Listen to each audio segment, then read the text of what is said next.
That is organisation of data.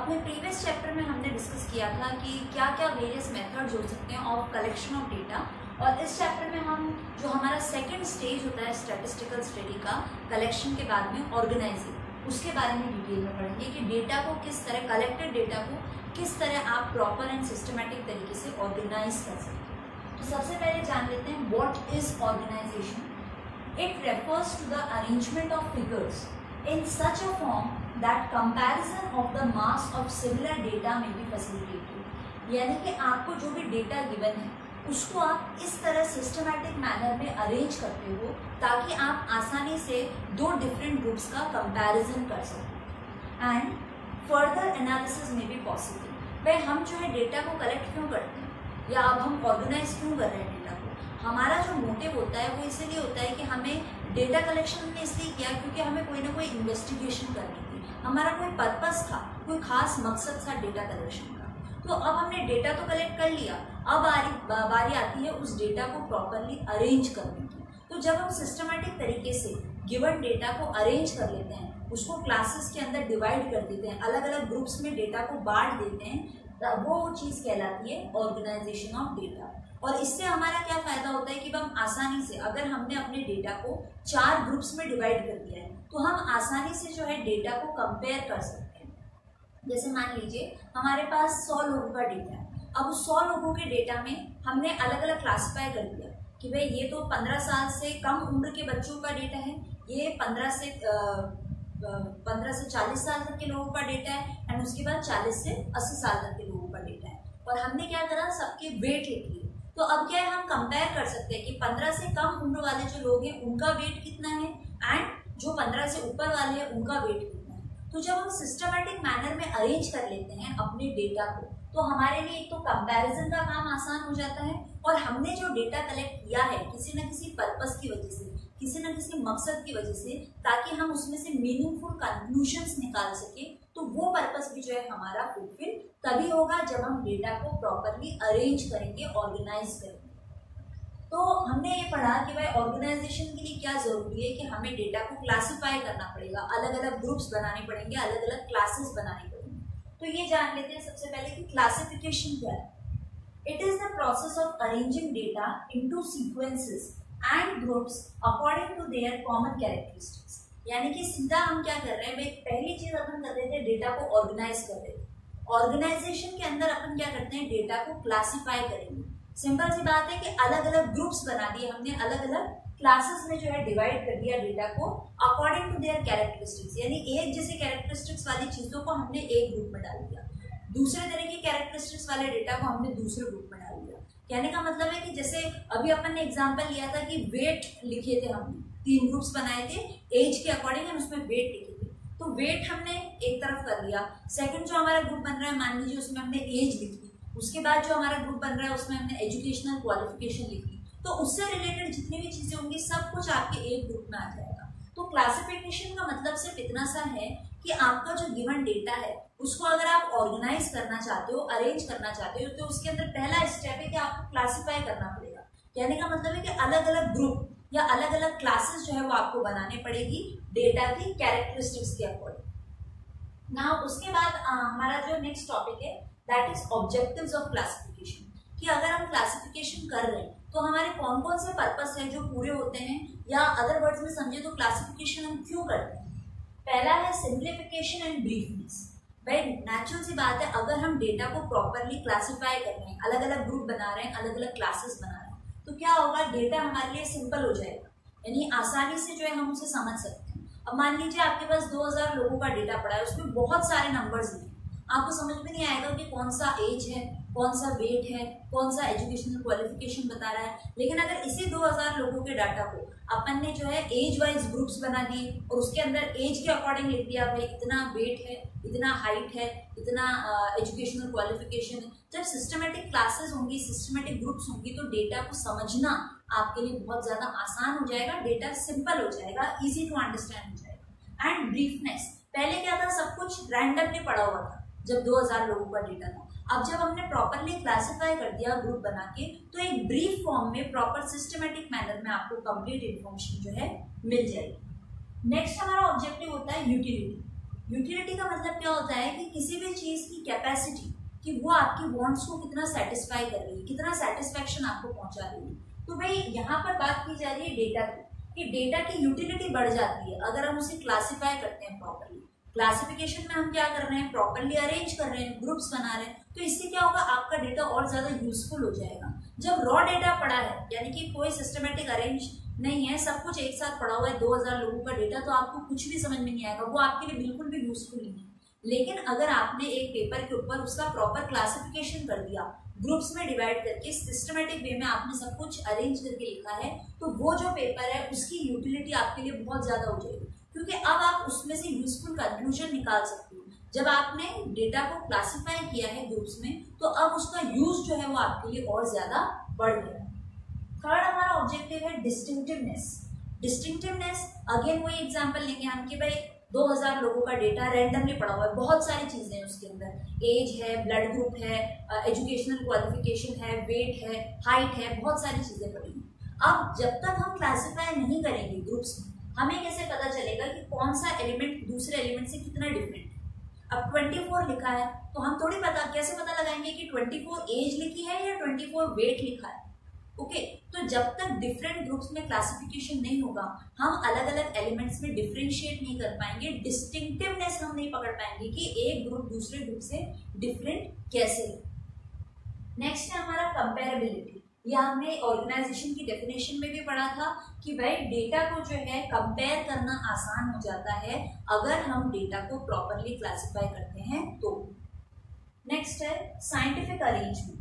वह naturally जो भी हम क्लासिफिकेशन करेंगे, ग्रुप्स में या क्लासेस में डिवाइड करेंगे, वो किसी ना किसी साइंटिफिक यूनिट को दिमाग में रखते हुए, उसको बेस मानते हुए रखेंगे। जैसे हमने एक ग्रुप बनाया एज ग्रुप के अकॉर्डिंग, 15 से नीचे वाले लोग, 15 से ऊपर, 15 से 40 वाले लोग एंड 40 से 80 वाले लोग, उसमें हमने सबके वेट लिखे। ओके, तो अब वेट जो है आप केजीज में लिखोगी, ग्राम्स में लिखोगी। ओके, तो ये क्या है, यूनिट हो गई आपकी, यानी कि आप साइंटिफिक यूनिट्स का जो है यूज कर रहे हो। साइंटिफिक अरेंजमेंट के थ्रू आप अपने क्लासिफिकेशन को एक पैटर्न दे रहे हो सकता है आपने हाइट लिखी, तो हाइट आप सेंटीमीटर में लिखोगे या फीट में लिखोगे। ओके, तो कहने का मतलब है कि हम साइंटिफिक यूनिट्स का यूज करते हैं, साइंटिफिकली डेटा को जो है हम अरेंज करते हैं। नेक्स्ट हमारा ऑब्जेक्टिव हो सकता है अट्रैक्टिव एंड अफेक्टिव। नेचुरल सी बात है, सब कुछ रैंडमली पड़ा था, 2000 लोगों का डेटा, अब आपने उसको प्रॉपरली क्लासिफाई करके सिस्टमेटिकली अरेंज कर लिया, तो अब आपका डेटा जो है वो अट्रैक्टिव भी लगेगा, क्योंकि नेचुरली जब लोगों को सिंपल लगेगा, इजी लगेगा, क्लियर लगेगा, तो ज्यादा लोग उसे पढ़ेंगे, उसकी स्टडी करेंगे, एंड अफेक्टिव भी लगेगा, उसका इम्पैक्ट भी अच्छा पड़ेगा कि भाई क्लासिफाई करने वाले ने प्रॉपरली पूरा एनालिसिस करके डेटा को अच्छा एक पैटर्न दिया। तो ये सारे कारण हो गए कि हम डेटा का क्लासिफिकेशन जो है वो आखिर क्यों करते हैं। अब नेक्स्ट टॉपिक है हमारा requisites of a good classification, यानी कि अगर आप क्लासिफिकेशन कर रहे हो, आपने डेटा कलेक्ट कर लिया है, अब आप डेटा को क्लासिफाई करने का काम कर रहे हो, तो आपका क्लासिफिकेशन बहुत बढ़िया हो, उसके लिए कुछ क्वालिटीज हैं जो आपकी क्लासिफिकेशन में होनी जरूरी है। पहला है कॉम्प्रिहेंसिवनेस, यानी कि आपके डेटा के अंदर ऐसा डेटा होना चाहिए जिसके अंदर सारे आइटम्स इंक्लूडेड हो। ऐसा नहीं हो कि आपने कुछ आइटम्स छोड़ दिए, एक भी आइटम छूटना नहीं चाहिए, सारे आइटम्स आपकी डेटा के अंदर इंक्लूडेड, आपकी क्लासिफिकेशन के अंदर इंक्लूडेड होने चाहिए। वो चीज कहलाती है कॉम्प्रिहेंसिवनेस, कि आपका डेटा जो है वो कॉम्प्रिहेंसिव है, एक भी आइटम आपने नहीं छोड़ा है। नेक्स्ट है हमारा क्लैरिटी। नेचुरली अगर इजी टू अंडरस्टैंड डेटा बनाना है हमें, कि भाई सभी को आसानी से समझ में आ जाए, तो डेटा आपका क्लियर होना चाहिए। जो भी क्लासिफिकेशन आप कर रहे हो वो देखने वाले को फर्स्ट ग्लैंस में समझ में आना चाहिए कि किस अकॉर्डिंग आपने किस चीज को बेस मानते हुए जो है क्लासिफिकेशन अपना किया है। नेक्स्ट है हमारा होमोजेनिटी। होमोजेनिटी का मतलब होता है आइडेंटिकल चीजें, एक जैसी चीजें। तो आप ग्रुप बनाओगे तो नेचुरली क्या करोगे, एक जैसे एलिमेंट्स को एक ग्रुप में डालोगे, सिमिलर कैरेक्टरिस्टिक्स वाले, फिर दूसरे ग्रुप में हम दूसरे तरह की कैरेक्टरिस्टिक्स डालेंगे। तो कहने का मतलब है कि आपके ग्रुप्स के अंदर आइडेंटिकल कैरेक्टरिस्टिक्स होनी चाहिए, एक जैसी कैरेक्टरिस्टिक्स होनी चाहिए। नेक्स्ट है सूटेबिलिटी। वह नेचुरली हमारा जो पर्पस था इन्वेस्टिगेशन का या डेटा कलेक्शन का या ऑर्गेनाइजेशन का, उसके लिए आपका जो ऑर्गेनाइजेशन है वो सूटेबल होना चाहिए।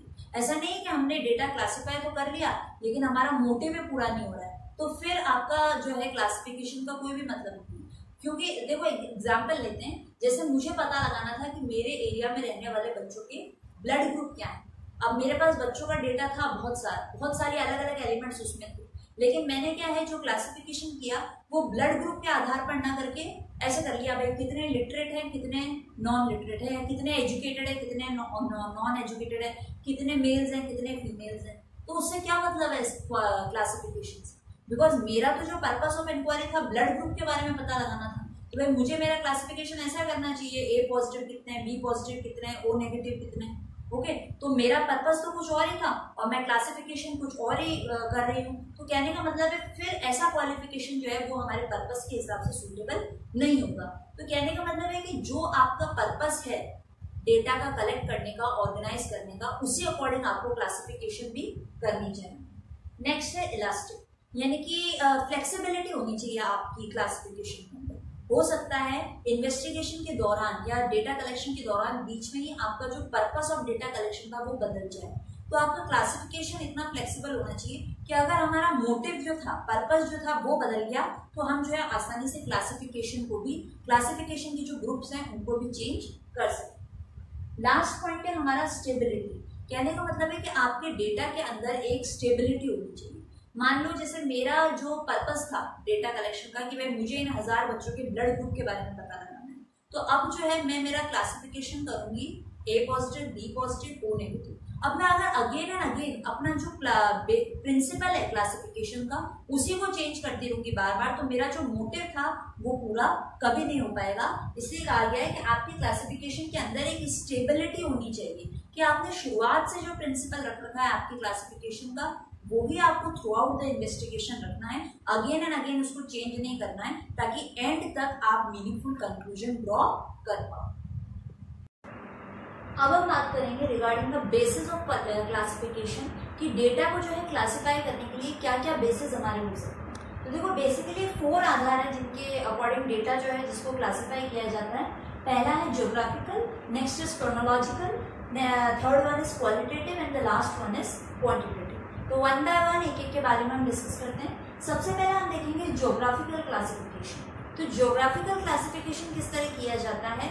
When the data is classified according to geographical location और रीजन, यानी कि जो लोकेशन है, ज्योग्राफिकल लोकेशन है या जो हमारा एरिया है उसके अकॉर्डिंग जब हम डेटा को क्लासिफाई करते हैं तो वो आपका कहलाता है ज्योग्राफिकल क्लासिफिकेशन। जैसे को इसका एक सिंपल सा एग्जांपल हम ले सकते हैं कि एक साइड हमने लिखे हैं स्टेट्स और एक साइड हमने लिखे हैं नंबर ऑफ इंडस्ट्रीज।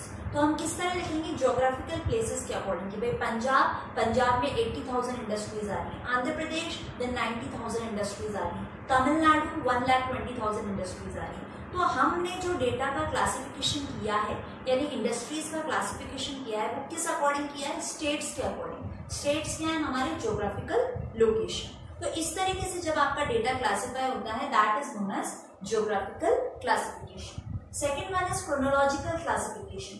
इसमें क्या होता है? Data is classified according to different periods of time, यानी कि हम टाइम के अकॉर्डिंग क्लासिफिकेशन करेंगे। जैसे मान लीजिए अब इसमें हम किस तरह से डेटा बनाएंगे, जैसे 1971 में नंबर ऑफ फर्म्स किसी एरिया में थी 40, फिर 1981 में हो गई 60, 1991 में हो गई 80, यानी कि अलग अलग टाइम पीरियड के अकॉर्डिंग हम जो है डेटा का क्लासिफिकेशन कर रहे हैं। थर्ड हमारा जो बेस है दैट इज क्वालिटेटिव क्लासिफिकेशन। इसमें हम क्या करते हैं कि क्वालिटीज के अकॉर्डिंग डेटा को क्लासिफाई करते हैं according to descriptive characteristics. Characteristics क्या मीन्स? यहाँ आप डेटा की क्वालिटीज बताओगे, क्वालिटीज के अकॉर्डिंग जो है डेटा को क्लासिफाई किया जाता है। क्वालिटी क्या हो सकती है? जैसे भाई कोई चीज गुड है या बैड है, एक्सेलेंट है, फाइन है, ये सब क्या है? हमारी क्वालिटीज। ऑनेस्टी है, ब्यूटीफुल है, ऑल दीज आर क्वालिटीज। तो क्वालिटीज को जब हम बेस मानते हुए, क्वालिटीज को मेन कैरेक्टरिस्टिक मानते हुए जब हम डेटा को क्लासिफाई करते हैं that is known to be qualitative classification. अब ये क्वालिटेटिव क्लासिफिकेशन जो है अगेन 2 कैटेगरीज में रीक्लासिफाई किया गया है। पहला होता है सिंपल क्वालिटेटिव क्लासिफिकेशन एंड दूसरा होता है मैनीफोल्ड क्वालिटेटिव क्लासिफिकेशन। अब सबसे पहले ये देखते हैं कि सिंपल क्वालिटेटिव क्लासिफिकेशन क्या होता है। According to dichotomy on the basis of existence और एब्सेंस ऑफ क्वालिटी, यानी कि डिकोटोमी मतलब क्या होता है कि भाई कोई चीज ऑपोजिट जब हम लेते हैं, कॉन्ट्राडिक्टरी चीजें लेते हैं कि है या नहीं। ओके, जैसे बॉय एंड गर्ल, तो अगर कोई बॉय है तो वो गर्ल नहीं हो सकता, एंड गर्ल है तो वो बॉय नहीं हो सकता। ओके तो कोई भी कैरेक्टरिस्टिक्स है वो आपके एग्जिस्ट है यानी कि प्रेजेंट है या एब्सेंट है, कोई क्वालिटी आपके अंदर या तो है या फिर नहीं है। ओके तो इस तरह जो क्वालिटीज का क्लासिफिकेशन किया जाता है that is known as simple qualitative classification. जैसे देखो इसको एक फ्लो चार्ट से देखते हैं कि भाई हमें पॉपुलेशन का क्लासिफिकेशन करना है, तो सिंपल अपन ने क्लासिफिकेशन किया मेल्स और फीमेल्स में। अब जो मेल्स है वो फीमेल्स की कैटेगरी में नहीं जा सकती एंड जो फीमेल्स है वो मेल्स की कैटेगरी में नहीं जा सकती। तो इस टाइप का जो क्लासिफिकेशन है जो कि डिकोटोमी को बेस मान के किया जाता है that is known as simple qualitative classification, यानी सिंपल तरीके से हमने जो है क्लासिफिकेशन किया। सेकंड होता है इसमें हमारा मैनीफोल्ड क्वालिटेटिव क्लासिफिकेशन। ये क्या होता है?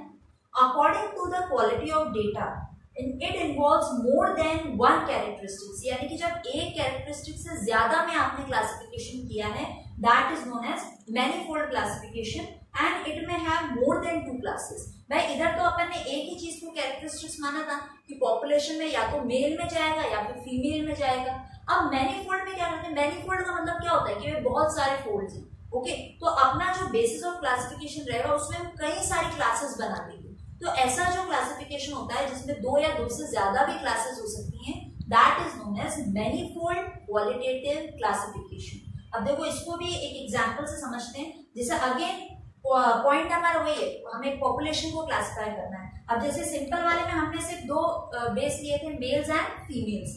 अब हमने पहला ये बेस लिया मेल्स एंड फीमेल्स, फिर मेल्स को हमने फर्दर क्लासिफाई किया कि भाई मेल्स में से लिटरेट कितने हैं एंड इलिटरेट कितने हैं। सिमिलरली फीमेल्स में भी लिटरेट कितनी है एंड इलिटरेट कितनी है। उसके बाद लिटरेट में से भी हिंदू कितने हैं एंड नॉन हिंदू कितने हैं, इलिटरेट में से भी हिंदू कितने हैं नॉन हिंदू कितने हैं। सिमिलरली फीमेल्स में भी उसी तरह का रिक्लासिफिकेशन कि लिटरेट जो फीमेल्स है उसमें से हिंदू कितनी है एंड नॉन हिंदू कितनी है, इलिटरेट फीमेल्स में से हिंदू कितनी है नॉन हिंदू कितनी है। तो अगर आप देखोगे कि कितनी सारी क्लासेस जो है वो निकल के आ रही हैं, तो इस तरह से जब बहुत सारी क्लासेस हो जाती हैं आपके क्लासिफिकेशन में that is said to be manifold qualitative classification. अब यहाँ पर जो है अपन ने क्लासिफिकेशन किया क्वालिटी के अकॉर्डिंग कि भाई मेल और फीमेल ये आपका सेक्स शो कर रहा है, लिटरेट है इलिटरेट है, अगेन आपका एजुकेशनल क्वालिफिकेशन शो कर रहा है जो कि आपकी क्वालिटी है, हिंदू है या नॉन हिंदू है, अगेन आपकी क्वालिटी शो रही है बिकॉज आपका रिलीजन यहाँ पे शो किया जा रहा है।